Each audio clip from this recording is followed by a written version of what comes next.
Hello and welcome back to the another video of the Java tutorial series. So today we are covering static keyword in Java. So the static keyword in Java used for the memory management purpose only, and we can apply the static keyword with variables, methods, block, nested classes. Like for example, one method is there ABC. I can write static ABC. One variable I have to declare integer a, static int a. That is how I can do it. And the static keyword belongs to the class that an instance of the class. Okay, the static can be a variable can be static and a method can be static. Okay, so we will see some basic syntax how the static variable is declared inside the class. Let's suppose we have class student, and inside this integer roll number, variable name roll number is there of type int, string name and college, string college its. This is a simple class with that we have declared an example of static variable. Okay, we will see one example in our IDE, and before that you have to here's a pictorial representation of the how static key variables are work. Okay, so here we have declared two variables s1 and s2, and inside the stack memory s1 and s2 are there, and heap memory is there. S1 and S2 as object of that class student, and here you can see we have created two objects S1 and S2 inside stack memory, and inside heap memory ID 111 is there, and name current for S1 object, and for S2 object ID 222 and name Aryan is there. Okay, and inside okay, wait a minute guys. Okay, so where we are here, we have created two objects S1 and S2, and we have assigned the value for ID and name for each of the objects. And here you can see one static variable called college of type string is declared, and college name is its. Okay, so this is the class area, and this is how the static variables are work.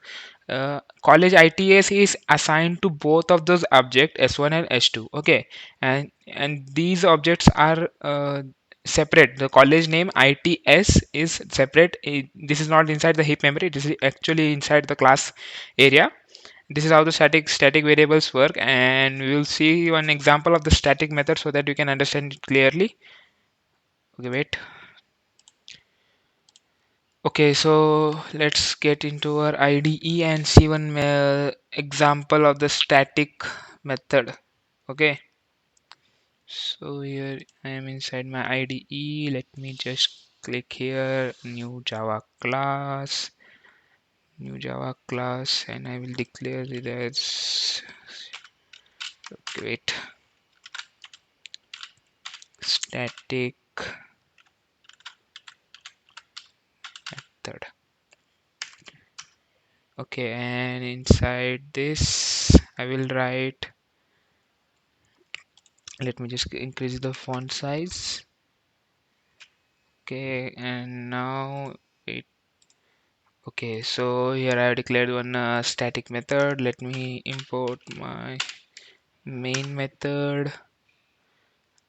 Yes, okay, now okay, let me get here inside this. Okay, let me create one class name as calculate. Oh wait, let me do all those stuffs inside this itself. Okay, I will declare one static variable int cubex. Okay, not this. You know what, let me get another example so that you guys can understand it more clearly. Okay, let me just create class student. Our this one, this I am taking this example itself. Okay, class student is example. Okay, so that you guys can understand more clearly. Okay, and I will declare one int roll number, and after that string name for holding the student name, and I will declare one static variable here, static string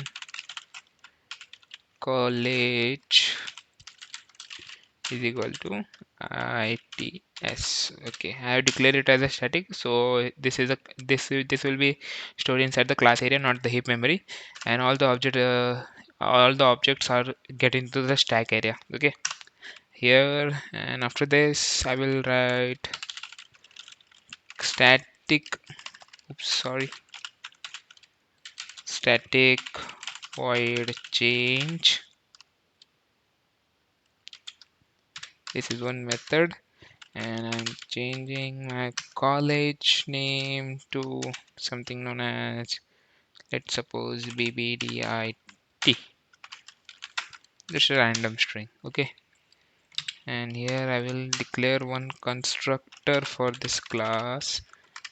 So I hope you guys know how to declare the constructor, how to create a constructor. And for this constructor I'm requiring two parameters. One is R represents as the roll number of the student, and the string N represent the name of the student. Okay, and now inside this I will assign those values to the variables that I've declared over here, R and name equals to N. Okay, so now I've created one variable, declared the constructor. Okay, now I will create one another method named void display, and inside this method I will just print the my roll number. And okay, so I will write roll number, concat it with the roll number that we have declared over there, and again name, and I will assign the name it as name. Okay, this is pretty much this method is going to do. And inside my main class, that is this static method class where we have declared our main method, I will create one variable sorry, not variable, object. Okay, I will create the object of that class. I will write student dot, first of all, change. Okay, and after that I will create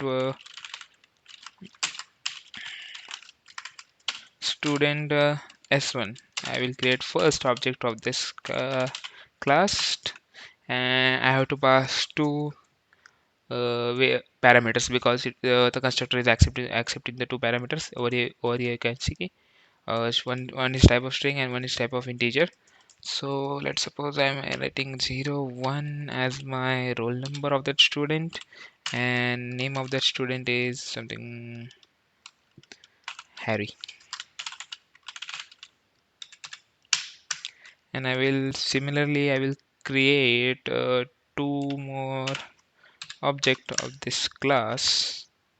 One goes here, one goes here. I have to give name, some different name to this object, s1, s2, s3, and these students have roll numbers like this, and one's name is Jay, one's name is Viru.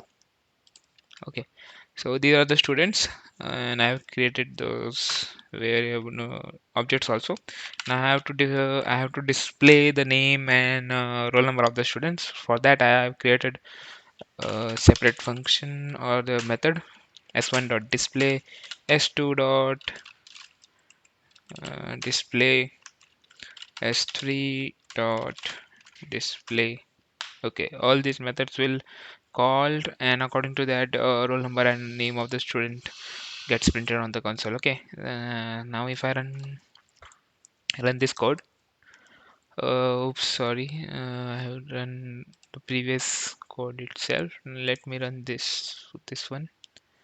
Oh, okay, so here you can see roll number 1 name Harry, roll number 2 name Jay, roll number 3 name Viru. Okay, and now let me hide this terminal. This is pretty much about the static keyword and static variable, and I hope you guys have got some idea about the static keyword. So in our upcoming videos we will look into the this keyword in Java, Thank you for watching this video.